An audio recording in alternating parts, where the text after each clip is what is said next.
The whole point that we're over there in Ukraine is ridiculous. We're propping up their government, paying for Zelensky's salary, the people's retirement over there, and their entire government, keeping the lights on. We're paying for a war, a proxy war with Russia, when I've never seen Putin actually show in any detail his plans to invade Europe. No one has shown me that.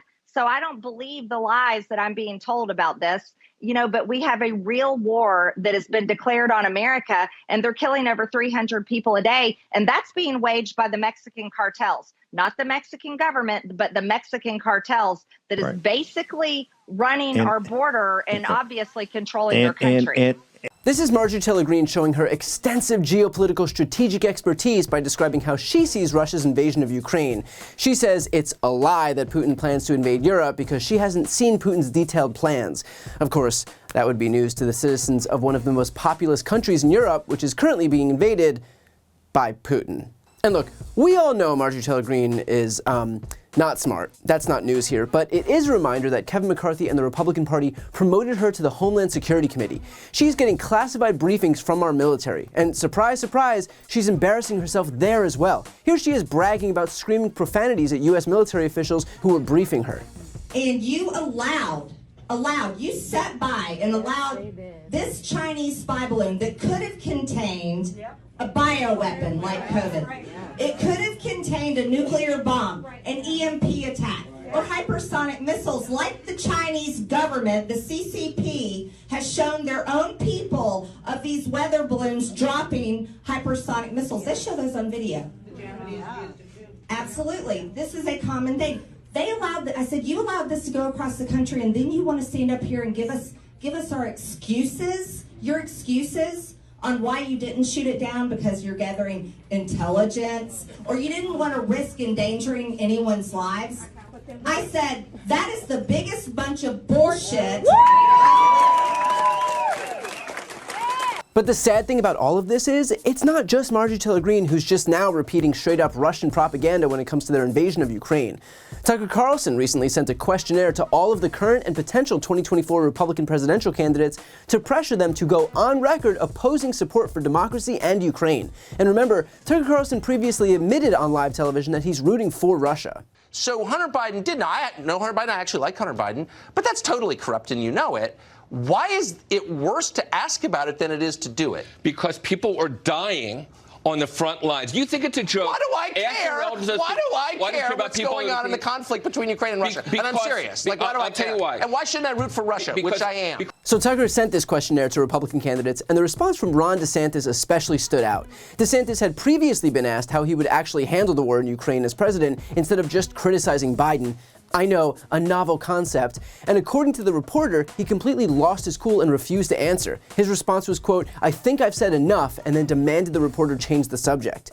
Well, now DeSantis has decided to actually release his position in writing, and I hope you're sitting down for this. It is entirely supportive of Russia.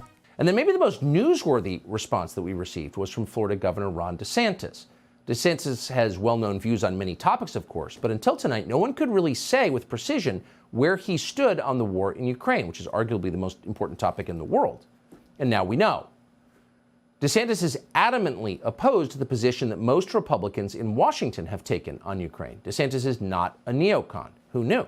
Quote, "While the U.S. has many vital national interests," DeSantis writes, "securing our borders, addressing the crisis of readiness within our military, achieving energy security and independence, and checking the economic, cultural, and military power of the Chinese Communist Party, becoming further entangled in a territorial dispute between Ukraine and Russia is not one of them." This is DeSantis handing a gift to Putin, calling the invasion a mere territorial dispute, and then later suggesting in a statement that the U.S. should pull support from Ukraine, which would all but ensure that Russia would take over the country. Remember when Republicans used to pretend to stand for freedom and liberty? Yeah. And this is a complete 180 for DeSantis on this topic. He previously was adamantly supportive of supporting Ukraine just a few years ago. Reports, too, of putting troops and arms in Ukraine and in neighboring NATO countries. Is that a good thing to do? Well, we in the Congress have been urging the president, and I've been, to provide arms to Ukraine. They want to fight their good fight. They're not asking us to fight it for them, and the president has steadfastly refused. And I think that that's a mistake. I think that when someone like Putin sees Obama being decisive, I think that whets his appetite to create more trouble in the area. And I think if we were to arm the Ukrainians, I think that would send a strong signal to him that he shouldn't be going any further. But I'm not optimistic that the administration will listen to us. And I think if we had a policy which was firm, which armed Ukraine with defensive and offensive weapons so that they could defend themselves, I think Putin would make different calculations. And so I think Obama's policy of weakness is actually making a larger conflict more likely. And I think if you had a Reagan-esque policy of strength, I think you'd see people like Putin not want to mess with us. This goes to exactly how much the Republican Party has fallen, even in just the last few years. In order to have a shred of hope of being the Republican presidential nominee in 2024, DeSantis knows that you have to take the pro-Russian position, even if it means completely flip-flopping on every position that you've previously held. It's also worth noting that DeSantis actually received $50,000 from a Russian oligarch in 2018 and in 2022, and his top spokesperson, Christina Pushaw, belatedly registered as a foreign agent after doing work advocating for foreign politicians. And look, I'm not saying that these Republicans will throw out any shred of integrity and principles for money. That is definitely, totally not what I'm saying at all. But at the end of the day, can we really be all that surprised at this? I mean, this is the party whose leader is the biggest Putin apologist there is.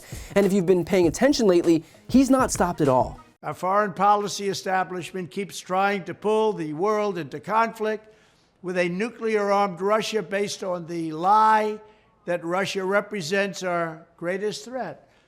But the greatest threat to Western civilization today is not Russia.